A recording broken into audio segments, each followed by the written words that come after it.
advice and opinions expressed by the host of Autism-live and her guests are meant solely as suggestion and should not be in any way construed as child-specific advice. Any choices you make in determining your child's treatment are completely at your own discretion.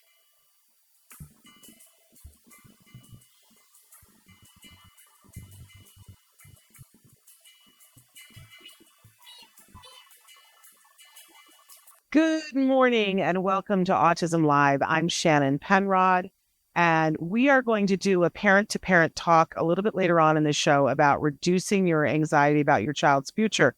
And I want you to know we had planned this a couple of days ago, but we're going to start this. This show should be entitled Shannon Pops Off because I'm gonna. And I want to give the disclaimer that I'm probably going to raise my blood pressure and all of your blood pressure, which is what we're going to need this later on. But a lot happened yesterday.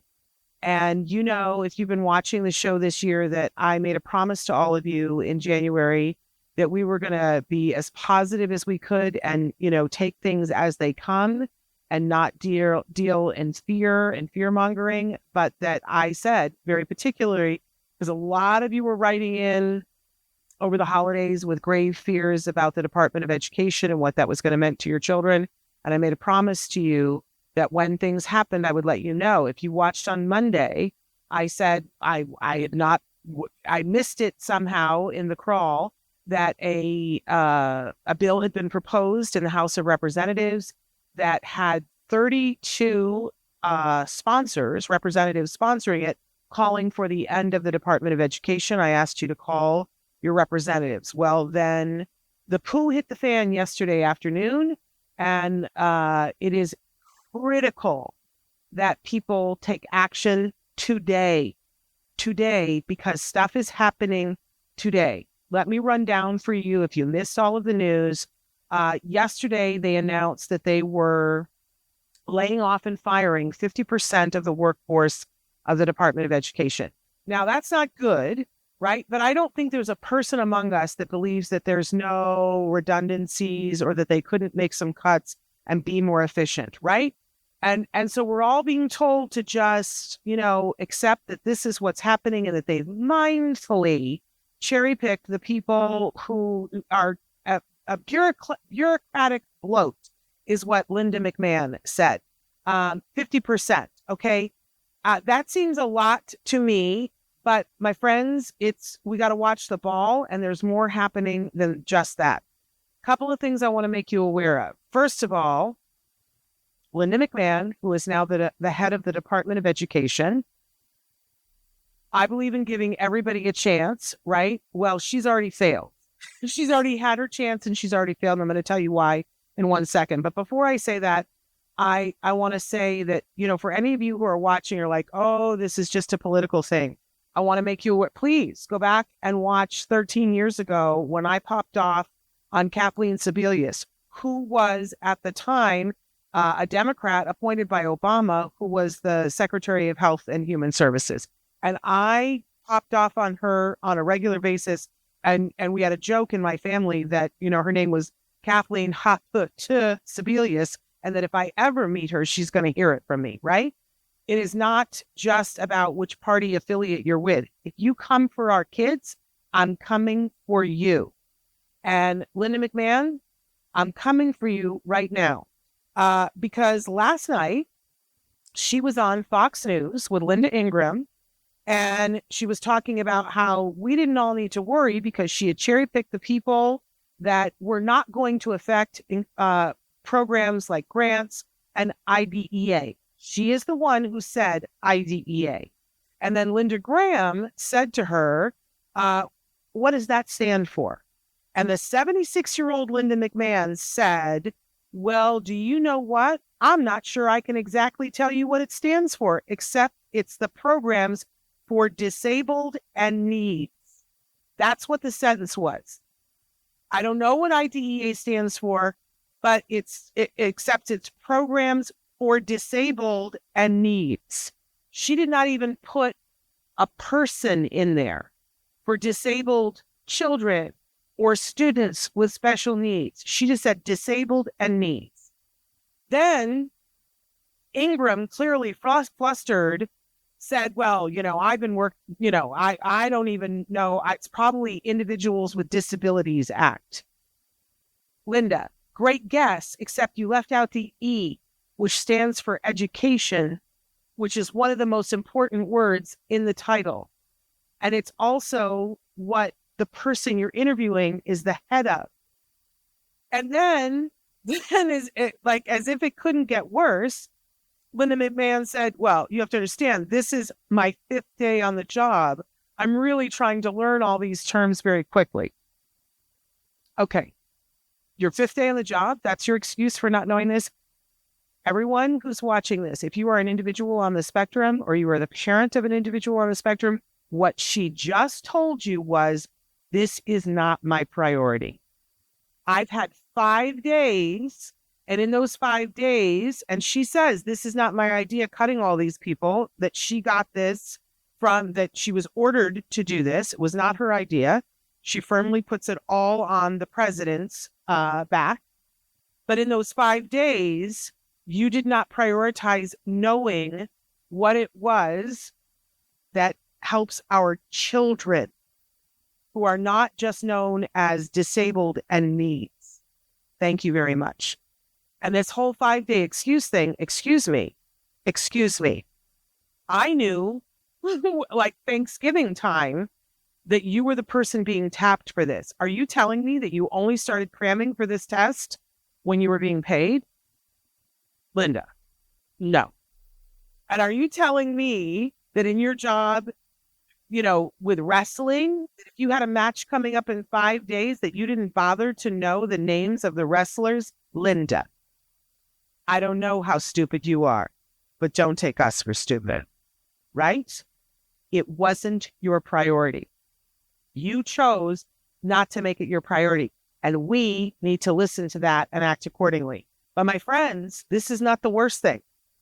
If you read about what happened when they told the officials that they were being laid off, I want you to hear exactly what they said. They said, first of all, the senior officials told reporters that the cuts will not impact federal student aid in any way, shape, or form, as experts raise alarm about whether the agency can carry out its usual duties with such a massive reduction. If you don't even know what it is that you're supposedly protecting, you want us to believe that, and by the way, she says this is just the beginning, that she has already been given a mandate to cut the entire thing. How is that going to protect IDEA? And you don't know what it stands for. But get this, the officials added that an earlier memo sent to employees announcing that the agencies will be temporarily closed for unspecified security reasons was due to the layoffs. The earlier memo obtained by CNN instructed employees to work remotely until Thursday. They went into the Department of Education places. They told people that they had 5 minutes and that they needed to leave and they needed to work at home. Everyone, the people who were laid off were told they could work at home for 2 days. Then their layoffs start on the 21st, but they're never coming back. Everyone else, they told, you're going home and you're going to work from home until Thursday, and those buildings are locked as of last night until tomorrow. When asked why, they said it was security reasons. Now, I can't absolutely know, but we just went through the DOJ, not DOJ, Doge, going into all of these different locations and hacking the computers and taking all the data. And employees put up a fuss, right? So now the Department of Education is locked and we don't know what's going on in those buildings for the next 2 days. My friends, if you are not, I am not overly worried about my own data because what are you going to do? Take my data. But our children's data, everyone needs to screen now. You need to call your representatives. There is information about your children at the Department of Education that you do not want these people to have.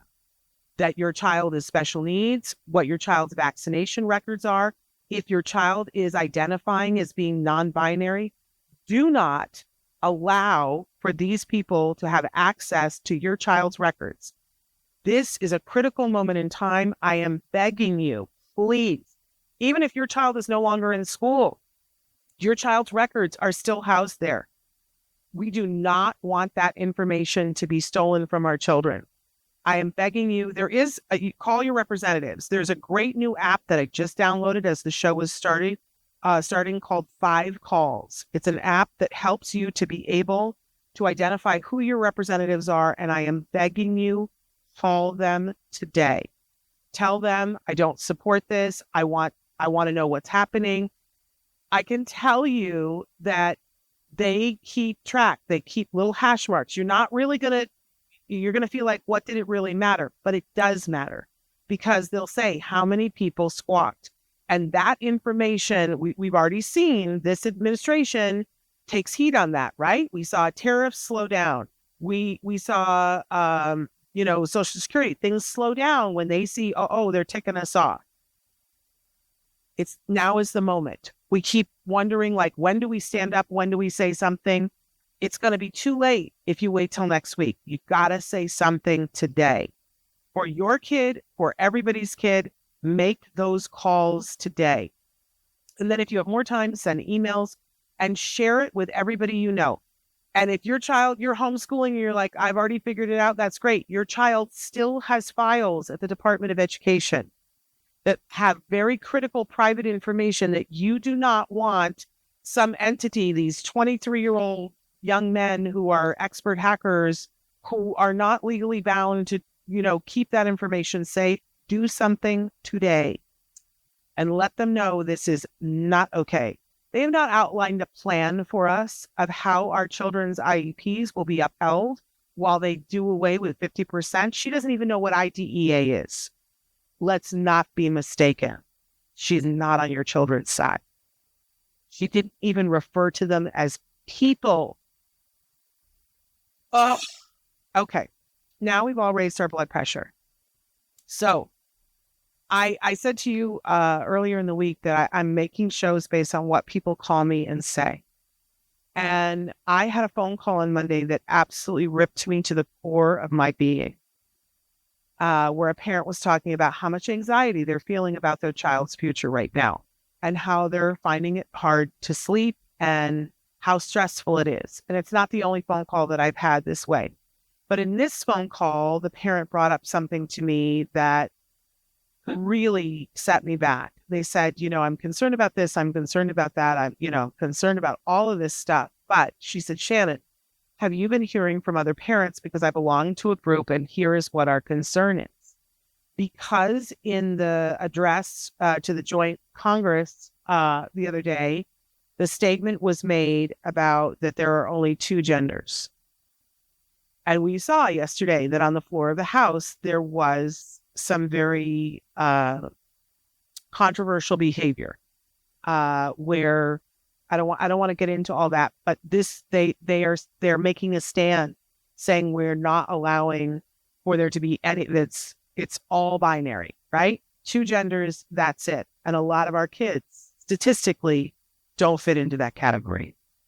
And this parent said to me, there's a group of us that are concerned that our children are going to be rounded up, taken to a camp, and ostensibly, the worst thing could happen at that camp. The word she used was euthanized. And I said to that parent, that's not happening. I understand why you're afraid of that, because some very incendiary things are being said, and we want to protect our children. But,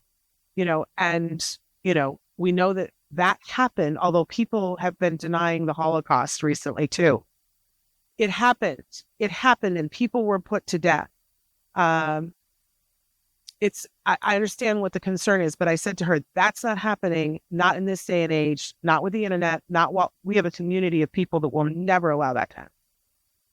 And then, it's being alleged that the current person who holds the office of president posted an upside down pink triangle with a Buster sign through it yesterday. I can't confirm that, but we live in horrible times, right?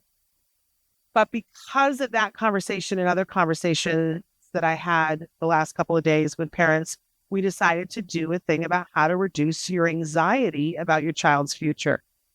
I know I just raised it, but let's see if we can't help ourselves today, because us being stressed is not the ticket. Sometimes it's us taking action, right? And what the action is depends on what your anxiety is. So I didn't say, but we're live right now on Facebook, YouTube, and Twitter. Please like, share, tell other people about what we're doing here. You know, we have a very robust, two robust YouTube channels, Autism-Live and Ask Dr. Doreen. Please check those out. We are starting our 15th year of doing this. So you can go back and watch all the things that I've said in the past and see I try to be fair, but you come for our kids. I'm the squawk.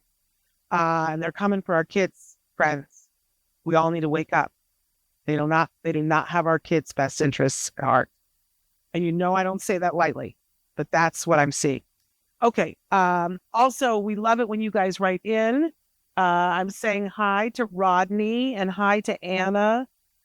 She says, yes, stress levels seem extremely high. Hi, Rosie. So thrilled that you're here. Yeah, it's a stressful time. But, you know, the history books are going to say what we did in response to that stress. We have to take care of ourselves, put our oxygen masks on, but we also have to take action. We have to speak up for our kiddos. If you watched on the floor of the house yesterday, somebody stood up for somebody and said, excuse me, that's not right. Amazing. We got to stand up. We got to stand up and speak on behalf of our kiddos and speak with them and rally with them and be good allies and accomplices. Okay.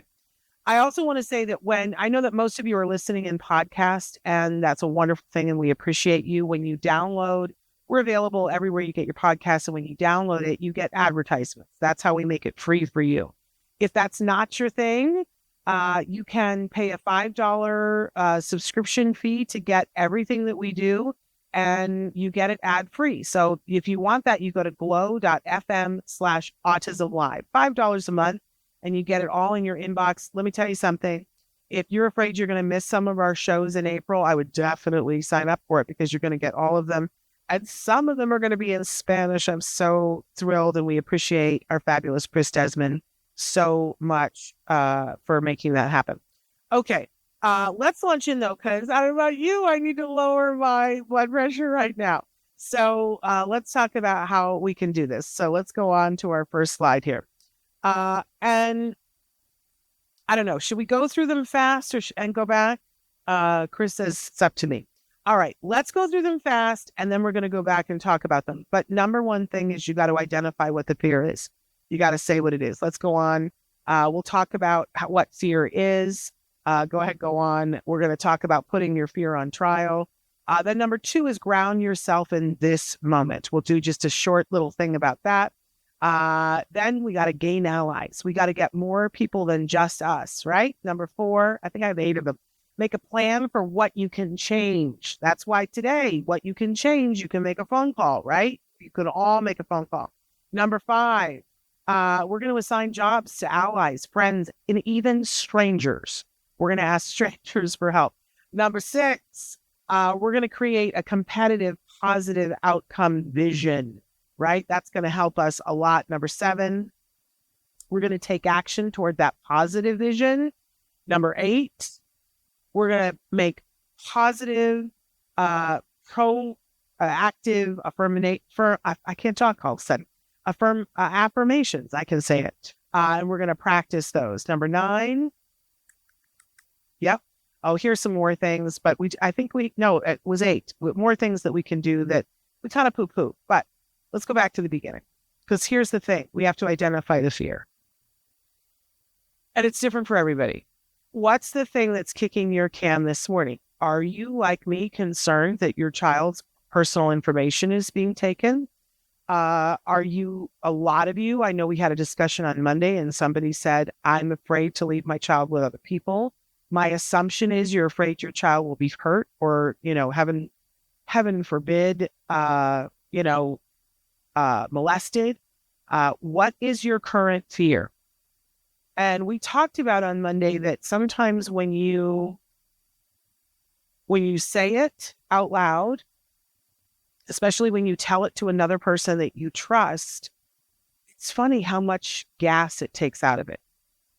It's a lot like going into a dark room, which is very scary, and then you turn on a light and it's not as scary, right? So we have to identify what the fear is first. Then let's go on to the next slide, because I was taught that fear, FEAR, stands for false evidence appearing real. And sometimes that is the case.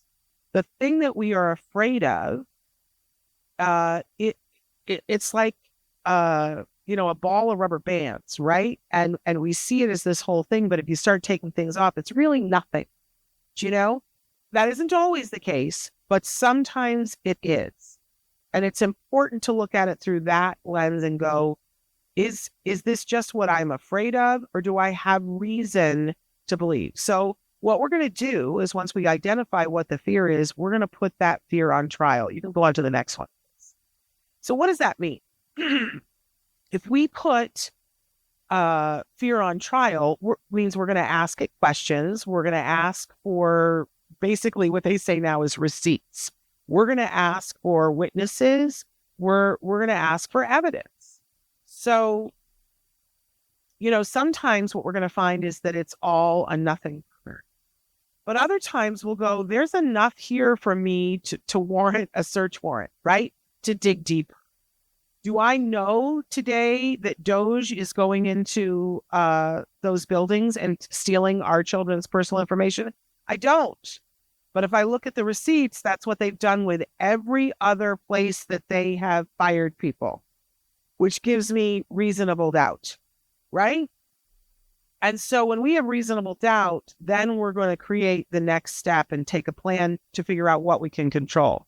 But if we see that there is no doubt, or that there shouldn't be, or reasonably there shouldn't be, like, for instance, when you're in a plane and you're taking off and you're like, oh my gosh, I'm afraid, something's going to go wrong and we're going to crash, right? And logically, you can look at that and go, well, do planes ever crash? Yes, they do. How often? What are the odds? The odds are that I'm going to win the lottery before I'm in a plane crash. More people win the lottery than crash in a plane. And that kind of mitigates it, right? It doesn't say your fear is completely irrational. It's just that the likelihood of it happening, and how many times have I been on a plane before and felt this and the plane didn't crash, right? So that's all part of cognitive behavioral therapy, by the way. Talking yourself through it, understanding what's happening, where's my fear coming from? Is it coming from a place where there is some concern, but what's the percentage? Sometimes it's coming from a place where it's like, there's no concern at all and you have no receipts. It's just free-floating anxiety. A lot of times what you find out is that the thing you're afraid of isn't the thing you're really afraid of, that you're reacting to everything because you're really afraid of this over here. Still throwing my phone now.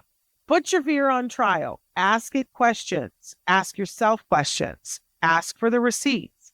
But if you see that there is reasonable doubt, then we have to move forward. And then it's when we get into taking action. So go ahead and go on to the next one, Chris. Before we do that, though, we have to lower the anxiety before we take any action. So what we do is we ground ourselves. It's literally called grounding. And so you take both feet, right? I'm going to do it right now here with you. Put both feet on the floor. If possible, be touching ground. If you can be outside, it's all grounding for a reason. But you can do it in a chair inside. Feet on the floor. Hands touching something or touching yourself, and really try to focus on what you can feel. Feel your butt in the chair. Take breath. And you ground yourself. They've proven that there's something about that. There's magnetism that comes up from the ground. And in different places, there's more of it, right? It's why people go to Sedona, because it's higher there. But ground yourself and breathe and just focus on the bottoms of your feet and what can you feel, and your hands and your breath. That's all you focus on. It helps if somebody's there talking with you, but you can absolutely do it yourself. Agree, right? Then the next thing that you start to do is ask yourself questions. Is everything okay right now? So much of the time when we are having fear and you start to feel a panic rising, I'm somebody who has had panic attacks, right? What you're panicking about is not right now. And if you can get to yourself to the point where you can get grounded and say, is everything okay right now? The thing I'm afraid of, is it happening right now? Usually it's not. And you know how you can tell the difference is that when something is happening that is that big right now, you're usually in motion. You're running towards the door. You know, when I think about, there was a woman who talked extensively about when she was in the towers as they were getting ready to fall. And somebody said to her, weren't you panicked? And she said, no, I was focused on surviving, right? In the moment when something real, when a real emergency is happening, a different mode kicks in and we panic afterwards or we panic before. But when something's happening, usually we're stone cold killers then, right? Whatever happens hormonally, we get focused on survival, usually is the thing. So ask yourself, is everything okay right now? Is my child okay right now? And then we take a deep breath on that because usually that's the truth. Your child is okay right now. If they're not, you're going to kick it into gear and you're going to take action. Okay. But give yourself a moment and remind yourself right now, I'm okay. I'm okay. If your fear has merit, though, if you've put it on trial and you are like, no, I'm not sure that my child is okay in this moment. And I'm not talking about because if they are in this moment stealing your child's information, then we can't do anything about that right now, right? But is your child physically okay right now? And hang on to this moment, right? But if your fear has merit that they're, for instance, stealing your child's information, the next question is, what do you have control over? What can you actually do? And this is humbling, right? Because sometimes we say, nothing, I can do nothing. But a lot of times we say, well, I don't have control over that, but I certainly can make a phone. Or I certainly can ask for an emergency IEP. Or I certainly can take my child out of school, right? I could homeschool my child. We usually have options. It feels like we don't sometimes. And so it's critical to get real honest with yourself. What do you have control over? Everything you don't have control over, you got to breathe on that. And if you're a praying person, pray. And people pray to different things. I often, when my son was young and it was so overwhelming for me, and there were so many things I didn't have control over, I would say, I hope that brighter minds are working on this. And now I have a show where I interview those people. And I always say, God, you were what I was praying for, that brighter minds were working on this. There are amazing people in the world who are doing good work and who are doing things that I can't do and maybe you can't do. And sometimes we got to lean into that. But we got to do our part. What do you actually have control over? Anna says, fear person information will be used against him and he will have no future because they will use it against him. And I, based on some things that we have seen, Anna, I have to say that I don't think I think that fear has merit. But you are a person with a voice. You write very eloquently. You can write an email. You can make a phone call. And we can band together as a group of people and we can work very hard to make sure that never happens. Right? And we're going to take it one step at a time. But what you have control over today, make a phone call your representatives. Tell them, you're not standing for that, right? Okay, on to the next one, Chris. So number 3, we're doing it right now. We're gaining allies. I think it's important to be with like-minded people right now. That if you, one of the things I loved hearing from the parent who said, I'm with a group of parents that this is what we're worried about. I was so grateful that she has a group of people to share that with, that it's not just one person, right? Because everybody needs to rest. And when one person is resting, another person is watching the news. There's so much. We're being bombarded. It's very hard to keep your eye on the ball because there's so many balls, right? So when you gain allies, people that you trust and that you are like-minded with, and that you don't have to be like-minded about everything, by the way. I don't think we're all like-minded, right? I think we all have different ideas of things, but there are some things, and when it comes to the rights of people on the autism spectrum, I think we're all together, right? And we understand, I may not agree with you about this, but when it comes to this, we're all multi-purpose, and we have voting rights, and we have eyes, and we can see in different directions. The herd mentality, they are listening to the herd. When we complain and say, this is not right, they are listening. They are listening right now. So it's important that we speak up. So gain allies, join a group, find a group of people, or start a group of people that you can talk with. Now, the one thing I will say to you is that there are some people who spin the fear wheel and they take a certain amount of comfort in that, and they'll dump it on somebody. Be careful that you're not with somebody who's doing that. And the way that you stop doing that is by saying, if they start going there, you go, okay, what action are we taking today? That is what action is, the thing that helps to mitigate the spinning the fear thing, because we're all capable of spinning the fear thing, right?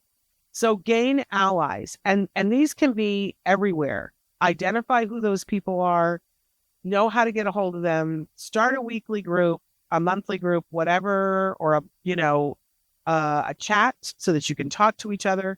I have friends from around the country who have identified by some of the things that I've said. They're like, oh, you agree with me on this. And I get texts all the time. And somebody says, I just saw this. It's so upsetting to me. What are we doing? Right? Love it. Okay, let's go on to the next one. So now we're going to make a plan for what we actually have control over and how can we change it. I have seen people do this to great effect. Now, whether that's planning a protest, so we have our things that we do today, like we make our phone calls today, but then I don't know what's next, but you can bet your boopy I'm going to be talking to my allies today saying, what are we doing? What are we doing? And some people are better at the planning than other people.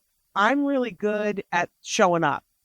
You're like, okay, we need to have hats that match. I'm like, I'm getting the sewing machine out, right? But other people are really good at being the architects of the change and saying, here's what we need to do. Here's how we need to do it. And I love following those people. If you're one of the movers and the shakers that can make the plan, hallelujah. Tell me, I'll tell other people, right? But that's part of why you have the allies. But we do need to make a plan. And there needs to be a personal plan of what can I do to make a change. So you got to ask yourself, what am I doing today? If it's not making the phone call, which is what I've recommended, the 5 phone calls, what are you going to do? And this isn't just about the thing that I brought up. You've got other things that you're afraid of. Is something going on at school that isn't right? What is your plan for today? What is the piece of action that you're going to take today, which might be teaching your child how to say no, right? It might be teaching your child how to recognize when somebody's being mean at them. What is your plan? Because you've got to change, whatever the fear is, you got to change something. Okay, going on to number 5. Now, we can't do it alone, right? So we've got our allies, and it's really important to assign jobs to allies, friends, and strangers. So I mentioned this on Monday that they did this whole psychological thing about there was the whole Kitty Genovese story, the woman who got murdered in front of a whole bunch of people, and nobody did anything. And there was all this work done by psychologists to figure out how does this happen? It certainly didn't happen only to Kitty Genovese, but why? Why does this happen in society? And I shared on Monday that what they realized is that, people can be watching something, but they don't feel like it's their job to do something unless somebody says it's your job to do something. So that if something is happening to you or your child and you need help, what you need to do is not just yell help, because everybody goes, I don't think they were talking to me. It's some strange psychological thing, but they don't. But if somebody turns and points to you and says, I need you to help me, then suddenly they feel responsible. And they are more likely, not 100%, but they are more likely to help you than if you just yell help. Well, this is true of a lot of different things. I remember years ago, we went to see a fireworks show, and it was right outside the mall in Santa Clarita. And people, there's like a 6-lane thoroughfare that separates the mall from a whole little place where there's shops and there's a Whole Foods and there's an Islands restaurant right on the corner. And so people fill the parking lot of the mall, and then people who come a little bit later fill the whole area outside that shopping area. And that's where we were, outside the Islands restaurant. But cars were zipping along, and it was really scaring me. It was really, I was like, oh, the cars are very close. And Jem was just little, and both my husband and I were like, I don't know, we're sitting on the close cars, really, really worried. Well, there was a horrible tragedy that happened and they closed part of the thoroughfare. They got it down to like 2 lanes in the middle during the fireworks. And during the finale, because I think people were distracted, a car was coming out, and a car was going by. They hit each other at high velocity, and one of the cars went airborne into the crowd, 20 feet from where we were standing. It was horrifying. And the car had landed on top of an entire family who was sitting on the ground looking up at fireworks, just like the most horrible thing in the world. And it was so singularly shocking, and looking back on it, how people reacted, right? I was there with my child, and I had a hold of my child, but I froze. Initially, in the first moments, as the car was airborne and coming toward us, I was frozen. And all I could think was, I was so worried about the cars. Why didn't I listen? And I could not get past that thought. I was frozen. Thank goodness my husband went right into action. He saw the danger coming, and he pulled Jem out of my arms and stepped back across the sidewalk. Now, as it happened, the car landed on people 20 feet from us. We weren't actually in imminent danger, but it was hard to tell in the moment. So he pulled Jem and went back, and then he pulled me. Love that was what his instinct was, to save our kid first, right? And then I was still frozen in the moment. I did not know what to do. I was holding my child. I was shaking. We could hear the screams. It was terrible, guys. So many people were screaming. And my husband turned to me. He said, "Are you okay? I'm going to go see if I can help." And he ran into the crowd that was gathering around the car, trying to do something with the car. But a woman came up the sidewalk. It was chaos. It was absolute chaos. And the fireworks were still going off. It was just horrible. This woman came up, and she was holding one of the most expensive cameras I've ever seen in my life on a pole. She was taking pictures of the fireworks. And she came up to me and she said, "Excuse me, I am a paramedic. Those people, whoever is in that, underneath that car, they need me right now. I see that you're a mom. You look like you're trustworthy. I need for you to hold my camera so that I can go help them. But I want to know that I'm going to come back and you're still going to be here and you're going to have my camera and my camera is going to be okay." I said, "Absolutely. I'm not a paramedic. I've got your camera. You go." She went to a stranger and said, "I'm going to trust you." And it's funny because we just talked the other day about how, when we're teaching our children who to trust, we say, pick a mom, right? A mom who's holding their child or has their child in a stroller, because they tend to be very responsible people, right? And this stranger came up to me and impressed upon me that I had a role to play, because she was going to go in and she was going to know what to do to help them. And listen, it was hard. I was holding a toddler and holding a camera on a pole that was expensive that I needed to not let fall, right? But I was going to do that because she was going to go help somebody else, and I'm not a parent. And I watched a group of men. My husband wasn't a part of them because there was that many people pick up that car off of that family. Um, and I know that that paramedic was in and trying to save lives. What do we learn from this? First of all, we learn to follow our instincts, right? Where since then, I say to myself, when I get a feeling, I try to listen to it, you know? But a whole bunch of people in a moment of an emergency rallied together to pick up that car. And this woman taught me a lesson that you can go to a stranger and you can assign them a job, but she was clear with me. You know what I mean? She was not mamby-pamby. She was not like, here's my card, find me a week from now. She was like, I am trusting you. I need to go in there, but I've picked you and I'm going to come back here. And eventually my husband came back and they were clearing people away and they were saying, please leave so that the ambulances can get in and, pull back and whatever. And I said, I got to stand right here with this camera because I promised her. Do you know? So you can ask people to do things. One of the things that my fear way back when was what happens to my child if my husband and I die. We had almost gotten into a car accident at one point, and that's all. I was obsessed with that afterwards. What happens if we die? And I know people go, oh, there's wills and things. And I'm like, that just doesn't even begin to cover it because who is actually taking care of my child? So for me, not necessarily for you, I went around and I identified people and I said, I'm assigning you, if I die, you're responsible for this part of my child's upbringing. And I kind of sectioned it because I thought it was too much for one or two people, right? So I sectioned it all off. One of the things that was important to my husband was that, my husband and I, was that our son had an opportunity to know and understand what good theater is. That's our background. That was important to me. I know people talk about how important it is that their child understand a church and what happens at a church. For us, it was theater, right? And I assigned two friends and I said, you are his theater godparents. Anything happens to me, you're responsible for fetching him up in the world of theater. But we did that with like 20 different things.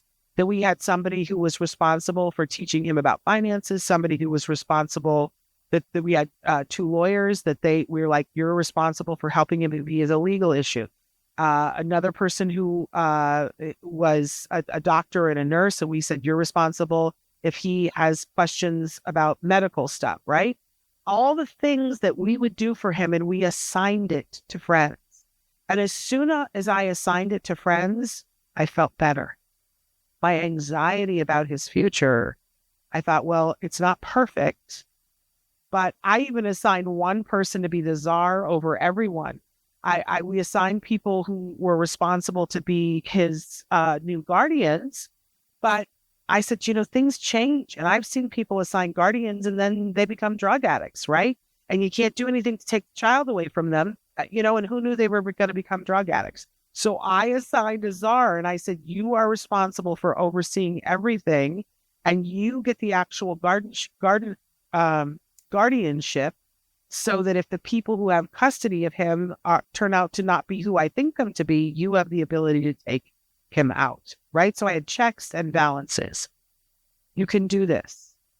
You don't have to do it all yourself. Assign things to people.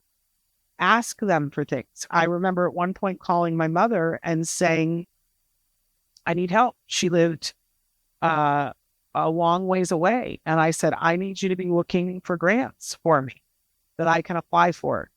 You don't have to do it all yourself. Assign things to other people. There are some people far, far away who will look things up for you. I have been known to, when people call me and say, I don't know what to do about this, to do a Google search for an hour and say, here's what I found. Assign people to help you. And it can be allies, can be friends, and sometimes it can be total strangers. Let's go on to number 6. Okay. Now, we've identified what our fear is. We've identified, is it something we really have to address? And if it is, how are we going to address it? And how are we going to get help addressing it, right? But this is the other side of the coin. We have to create a competitive, positive outcome. Because we're not going to be able to sleep or get through the day if we just focus on this might happen. I'm worried about this. Fear, fear, fear, fear, fear. We got to have a happy place that we can go to. So you got to picture your child in the most incredible circumstances. Like if you could pick the best outcome for them, what would it look like? You got to paint that picture. You got to get so clear on it that you know what it is. Again, they've done so much research on this that if you're like focused on one thing, like for instance, race car drivers, they have to be aware of where the wall is. But if they start focusing on the wall, guess what they do? They drive right into the wall. You don't want to do that. So you got to create a picture in your head of what you really want. And then it's important to put something towards that. We're going to talk about that in a second. But even if it's just drawing a picture of it, something, you got to create it, and it's got to be really, really clear to you. Spend some time on this. Sit comfortably someplace. My husband and I used to do this on a regular basis. We used to sit on the floor of our condo apartment that we were struggling to pay our rent, and we would sit for 1 minute every night and hold hands and just try to dream of some incredible outcome. And can I tell you what we dreamed? It all came to pass. It all came to pass. We dreamt that we would be living in a house, which we do. It's rented. I don't care. That I would have a garden. I do. That my son would have had a pet, and he had pets. That he was going to graduate from college. I'm like 60 days away from that. That my husband would make his career as an actor, and he has for the last 10 years, solely as an actor, and that I would be happy that I had a book. My book is done. It sits on a bookcase, right? But we dreamt all of that sitting on the floor when I was at the most anxious, you guys. Give yourself time. This is so important. I don't know who, because we sort of changed a little bit of the words, and it's attributed to a lot of different people, Buddha, all kinds of people, but the thought has been out there for years. What you think becomes what you do, becomes what you say, becomes who you are, right? But we know that Louise Hay, I'm a big fan of Louise Hay, said, change your thoughts, change your life. So I don't want us to all be ostriches and live with our heads in the sand and not notice when BS is happening that involves our children, right? We have to be on it and paying attention. However, we have to have a full, wonderful life where we are picturing all the good in life as well. And so if all of your thoughts right now are on, they're screwing our kids over, you got to take a break from that, and you got to picture the exact different outcome.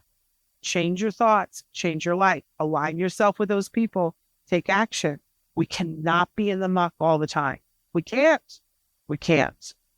It does not help if we are. So change what you're thinking. Okay, on to the next one.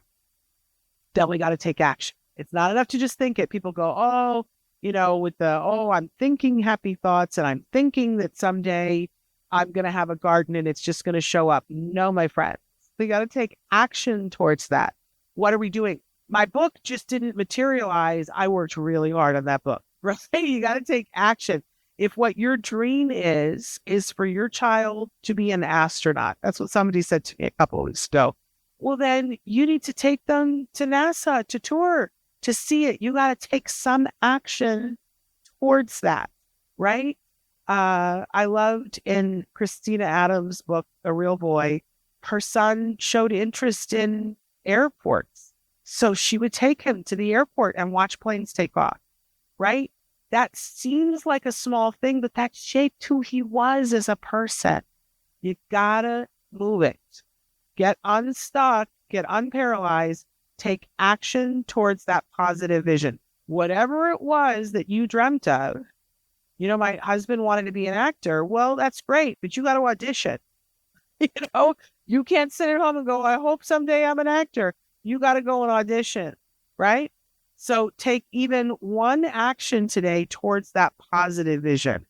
You'll see that it kind of rearranges the molecules in your body and becomes a different thing. Okay, let's go on to number 8. And then we are going to practice positive affirmations. And I know people go, oh, this is so poo-poo shishi. But again, if what you think becomes what you say, becomes what you do, what are you saying to yourself? And sometimes the things that we're saying to ourselves are not useful. By the way, you're modeling this for your kids. A lot of times I will hear our kids on the spectrum, once they have the ability to voice what they're thinking and feeling, I've watched them in stressful situations. My son used to do robotics, and you want to talk about that's where a lot of our high functioning kids with autism are, in the robotics club, right? And sometimes they would speak aloud their inner monologue. And the difference between the kiddo who's standing there going, I can't do this, I can't do this, I can't do this, over and over and over, and what that outcome gets to the other kiddo who's standing next to him going, I can do this, I can do this, I can do this, breathe, remember to breathe, I can do this. And the difference of who gets it done first, always the kid who's talking to themselves saying, I can do this, I got this, remember to breathe, wildly different. My son makes fun of me because I talk out loud when I'm stressed, and I'm like, okay, I got it. I can do it. But it helps. I used to waitress, and there was a guy that I waitress with, and his name was Robbie, but he would trill his R, and whenever things were behind in the restaurant, he would say, go, Robbie, go. Robbie, you got this. Robbie, you can do it. Right?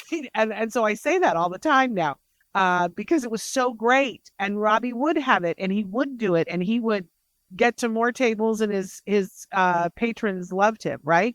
And so I say that, I literally say, go, Robbie, go, when I need to get moving and do something.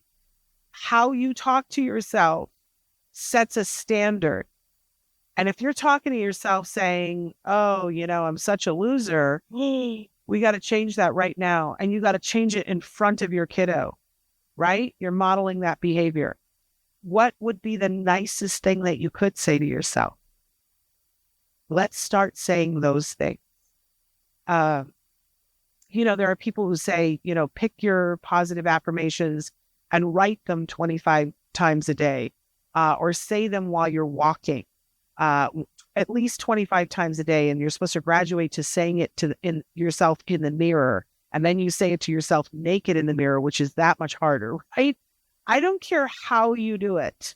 I don't know from, but start giving yourself positive affirmations. Things like saying, I'm okay. My child is okay. I got this. I'm my child's best advocate. I can do this. My child can do this. Put that out into the universe and watch what changes. It's not just about saying the affirmations. You still have to be taking the action. But I got to say, it's easier to take the action when you feel like, okay, I can do this. And sometimes the thing that you're saying is, I can do this just a little bit every day. That's okay too. It's so much better than saying, you loser, you don't ever finish anything. Would you allow somebody to talk to you that way? Or would you allow somebody to talk to your child that way? You wouldn't. But sometimes we talk negatively to ourselves. Let's switch it and watch that anxiety ratchet down. Number 9. No, we had 8. Okay. So there are other things that actually do help, but a lot of times people go, oh, that's just, I'm actually upset and I'm feeling all this anxiety and this is not helpful to me. But it does help when you talk to a friend. When you tell one other person, it lightens the load. And sometimes it's critical to talk with a professional. And I mentioned this the other day. They have all these online things now. It's easier than ever to talk with a professional, and sometimes having it be a stranger, a place where you can dump all the things. You don't have to worry what their reaction to it is. It's there, and hopefully you have access to it. And if you do, and if you need it, please take advantage of that. It sounds stupid, but drinking water changes your state. It literally does. If you are stuck in a cyclical thinking that's saying my child is not safe, right? It's hard to jump out of that. And sometimes changing your physical state can really help. So drinking a glass of water changes your physical state. Going for a walk changes your physical state. Put on some music and dance it out. It sounds ridiculous, but it literally can change the process of your brain, what it's doing, right? Brushing your teeth, same thing. It's all changing your behavior. What else?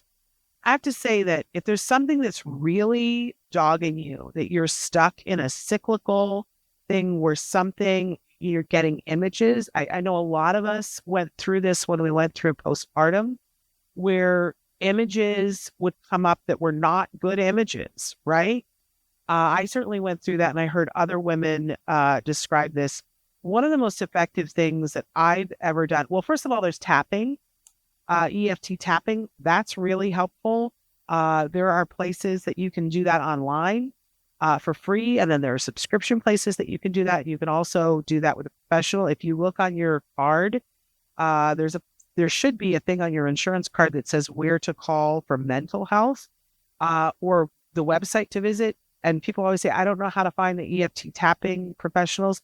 It's super easy now, because if you go on the website for your provider and they have a list of who are the people who are in network, and they'll say what their specialties are, that if you're, having problems because, whatever, whether it's substance abuse or you had a parent who was an alcoholic, you have eating issues, whatever your issue is, including EFT, emotional freedom tapping, it will say what that person is good at and what they're certified in. And more people are getting certified, because although it sounds, again, airy fairy poo poo shishi, they've done the research on it, and it's one of the most effective things to help with trauma.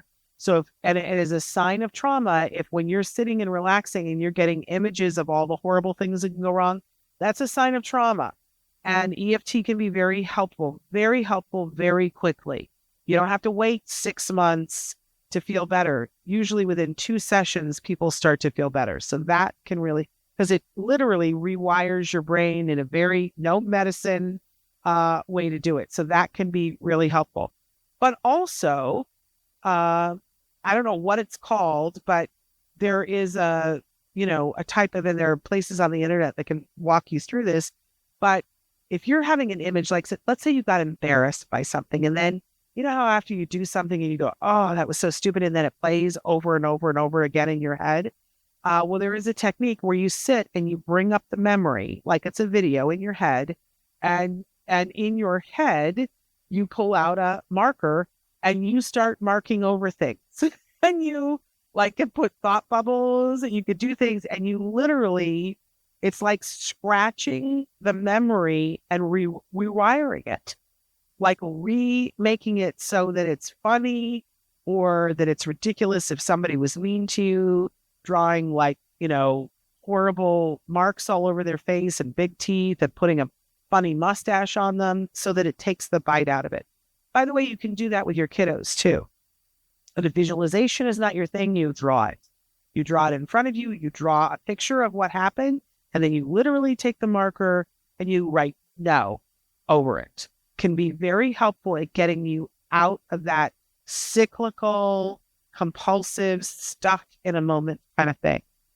Because we don't want to be stuck in the fear. We don't want to be stuck in the anxiety. We have things to do today.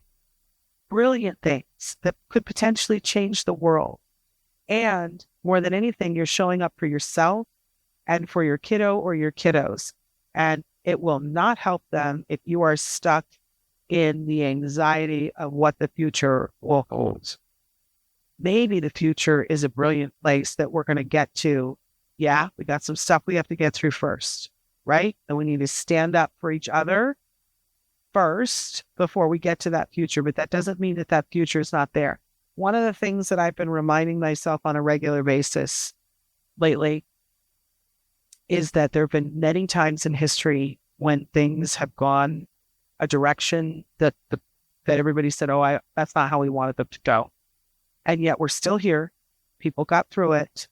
When I think about the Holocaust, how horrible, and it did happen.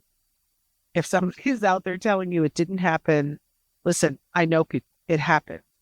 And how unthinkable that in our world, that could have happened, right? And yet we survived. So many people survived. I don't want that kind of thing happening again, but we can get through this together. But we do not be silent. We have to stick up for each other. Today, I call to action. You need to call your representatives today if you are not okay with those Department of Education buildings being closed and locked for 2 days with God knows what happening in them. You got to call. And if you are okay with a person heading the Department of Education making a cut of 50% of the people when she does not know what IDEA stands for, you need to call somebody today. And call all your friends. Tell them to call too. And if you are okay with her on day 5 saying, I'm going to find the quote again, saying, well, do you know what? I'm not sure I can tell you exactly what it stands for, except it's the programs for disabled and needs. She does not say people in that sentence, you guys. What does that tell you where her head is? It is not with us. It is not with our children. That is not okay. Not okay. Please call. Please stand up for yourself and your kiddo. Now is the moment. And if we don't all, I don't know what will happen. We'll get through it one way or the other, but let's stand up to it now before it gets any worse. All right. Reducing the anxiety, then go make a dream for a better time in a better place. All right. My love to everybody. We are back next week. We have so much stuff that we are filming for you for April. I'm hoping that we're going to get the calendar out by the end of next week so that you guys can make a plan for watching all the amazing things we're going to be talking about with all the amazing people. But we'll be back on Monday. Until then, give your kiddos a hug for me and one for you too. Bye-bye for now.